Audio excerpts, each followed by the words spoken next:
Patrick Sébastien, de son vrai nom, Patrick Bouteau, né le 14 novembre 1953 à Brive-la-Gaillarde, est l'un des artistes les plus polyvalents de France, connu pour ses rôles de présentateur, chanteur, acteur, producteur et humoriste. Cependant, derrière son sourire éclatant et son style de performance énergique, sa vie était remplie d'une profonde tristesse. La plus grande tristesse de la vie de Patrick Sébastien, comme il l'a lui-même partagé, fut la mort subite de son fils aîné, Sébastien Bouteau, dans un accident de moto le 15 juillet 1990, alors qu'il n'avait que 19 ans. Sébastien, le fils de Patrick avec sa première épouse Martine, était sa fierté et une grande source de motivation dans sa vie. Il est né alors que Patrick était très jeune, seulement 17 ans, et il a choisi le nom de son fils comme nom de scène lorsqu'il est entré dans l'industrie du divertissement, comme un moyen de montrer son amour et son attachement à son fils. Au moment de l'accident, Sébastien s'apprêtait à devenir père et sa fille, Marie-Andrea, naquit à peine 5 mois plus tard, en janvier 1991. Le décès de Sébastien fut non seulement une perte personnelle, mais aussi une blessure au cœur de Patrick qui ne guérit jamais. Il a un jour décrit le moment où il a reçu la nouvelle de la mort de son fils comme un cauchemar dont je ne me réveillerai jamais. Dans son livre Tu m'appelles en arrivant, 2009, Patrick écrit « Il n'y a pas de plus grande douleur que de perdre un enfant. C'est comme perdre une partie de son corps, une partie de son âme. » Cette tristesse devient encore plus profonde lorsque Patrick est confronté à des sentiments d'impuissance et de culpabilité. Il se demandait ce qu'il aurait pu faire d'autre pour protéger son fils si les années passées à être occupé par sa carrière lui avaient fait manquer des moments précieux avec Sébastien. Dans une interview accordée à Paris Match, Patrick a admis avoir beaucoup pleuré dans les années qui ont suivi la mort de son fils, se rendant souvent sur la tombe de Sébastien et lui parlant comme s'il était encore en vie. Il a également composé la chanson Le Gambadou en hommage à son fils, avec des paroles émouvantes sur les joies et les peines de la vie. Bien qu'il ait appris à vivre avec la douleur, Patrick a porté cette tristesse avec lui tout au long de sa vie. Il disait un jour qu'à chaque fois qu'il revoyait Marie-Andrea, sa petite fille, il revoyait Sébastien, et que c'était à la fois un réconfort et un douloureux rappel de ce qu'il avait perdu. Cette tristesse a non seulement façonné sa façon de voir la vie, mais a également affecté ses relations et sa carrière, faisant de lui une personne plus sensible, mais aussi plus vulnérable aux défis de la vie. Patrick Sébastien est un artiste aux multiples talents, avec une carrière de plus de 5 décennies dans de nombreux domaines. Télévision, musique, comédie, jeu d'acteur, écriture et même gestion sportive.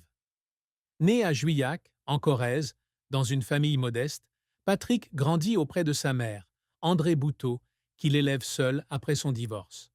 Dès son plus jeune âge, il a montré un talent artistique, notamment la capacité d'imiter et d'être humoristique. Mais le chemin vers le succès n'a pas été facile. La carrière de Patrick débute en 1974, lorsqu'il décide de quitter sa ville natale pour Paris avec seulement 600 francs en poche. Avec son talent pour imiter des stars telles que Bourvil, Joe Dassin et Charles Trenet, il devient rapidement une sensation dans le milieu du cabaret. En 1975, il fait ses débuts à la télévision dans Système 25 de Guy Lux, marquant sa grande percée. Il a pris le nom de scène Sébastien, du nom de son fils aîné, témoignant ainsi de son affection particulière pour lui. Dans les années 1980, Patrick devient l'un des présentateurs les plus populaires de France. Il anime des émissions comme Carnaval, 1984 à 1986, et Sébastien c'est fou, sur TF1, où il allie humour, mimétisme et performance singulière. Le point culminant de sa carrière télévisuelle fut Le Grand Bluff, 1992, une émission dans laquelle il se déguise en candidat d'autres émissions sans être reconnu, attirant plus de 17 millions de téléspectateurs, un record à l'époque. Après son arrivée sur France 2 en 1996, il anime le plus grand cabaret du monde, 1998 à 1919, une émission de variété populaire mettant en vedette des artistes internationaux. Le spectacle a non seulement remporté les 7 d'or, mais est également devenu une icône du divertissement français. Il anime également depuis 2006 les Années Bonheur, apportant au public des moments de nostalgie et de joie. En dehors de la télévision, Patrick est également un chanteur à succès, avec des chansons festives comme Les Sardines, Le Petit Bonhomme en mousse, Tourner les serviettes et La Fiesta.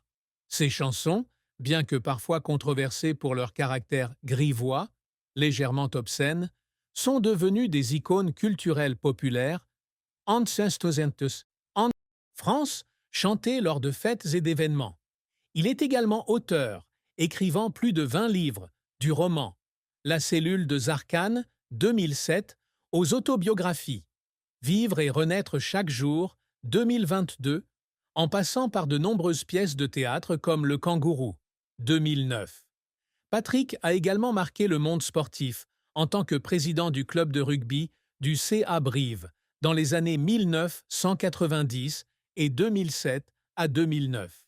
Sa passion pour le rugby, un sport qu'il pratiquait dans sa jeunesse, l'a aidé à construire un héritage dans sa communauté natale. Malgré ses nombreux succès, la carrière de Patrick n'a pas été sans échecs et défis. L'un de ses plus gros revers fut son licenciement par France 2 en 2018, mettant fin à 22 ans passés au sein du plus grand cabaret du monde et des Années Bonheur. Selon Patrick, cette décision est due à des désaccords avec la direction de la station et à un changement de stratégie de programmation. Il a confié un jour dans Vivre et renaître chaque jour que le fait d'être chassé de la maison à laquelle il avait consacré sa vie avait été un grand choc. J'ai créé ces programmes à partir de zéro, et ils me les ont repris comme si je n'étais rien, a-t-il écrit. Un autre revers fut la controverse entourant son style. Des chansons comme Une petite pipe, 2015, ont été critiquées pour leur vulgarité, et certains de ses spectacles ont été jugés comme manquant de sophistication. Ces critiques ont donné à Patrick le sentiment d'être incompris, car il a toujours souligné qu'il voulait apporter de la joie aux gens ordinaires. Je ne fais pas d'art pour la classe supérieure, je le fais pour les travailleurs qui ont besoin de rire après une longue journée, a-t-il dit un jour. Patrick a également dû faire face à des pressions financières au début de sa carrière.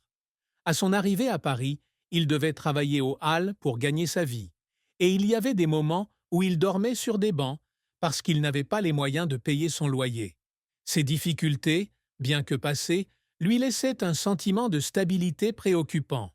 Il y a eu des moments dans la carrière de Patrick où il a lutté jusqu'aux larmes. L'un d'eux a eu lieu lorsqu'il a donné un spectacle à l'Olympia en 2014 pour célébrer 40 ans de sa carrière. Malgré les critiques et la pression personnelle, il a mis tout son cœur dans sa performance, combinant chant, mimétisme et narration. Alors que le public se levait et applaudissait, Patrick ne pouvait retenir ses larmes. J'ai pleuré parce que je savais que je l'avais fait, contre toute attente, a-t-il partagé. Une autre fois, lors du tournage du plus grand cabaret du monde, après la mort de son fils Sébastien, Patrick a dû cacher sa douleur pour apporter de la joie au public.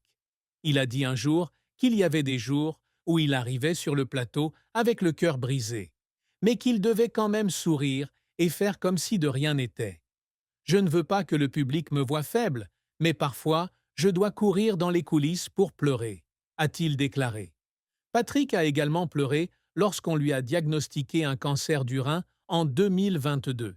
Bien qu'il ait vaincu la maladie, le processus de traitement a été un énorme défi, le forçant à affronter la peur de la mort. Il a un jour partagé que pendant ses jours à l'hôpital, il pensait à ses enfants et à ses petits-enfants, et cela lui a donné la motivation de continuer à se battre. Ses larmes n'étaient pas seulement dues à la douleur physique, mais aussi à la peur de ne plus pouvoir faire les choses qu'il aimait. L'une des fins les plus tristes de la vie de Patrick fut le décès de sa mère, André Bouteau, en 2008. André fut la personne qui eut la plus grande influence sur la vie de Patrick. Après lui avoir donné naissance à l'âge de 17 ans, Elle l'a élevé seule dans des circonstances difficiles, travaillant dur pour lui assurer une enfance épanouissante.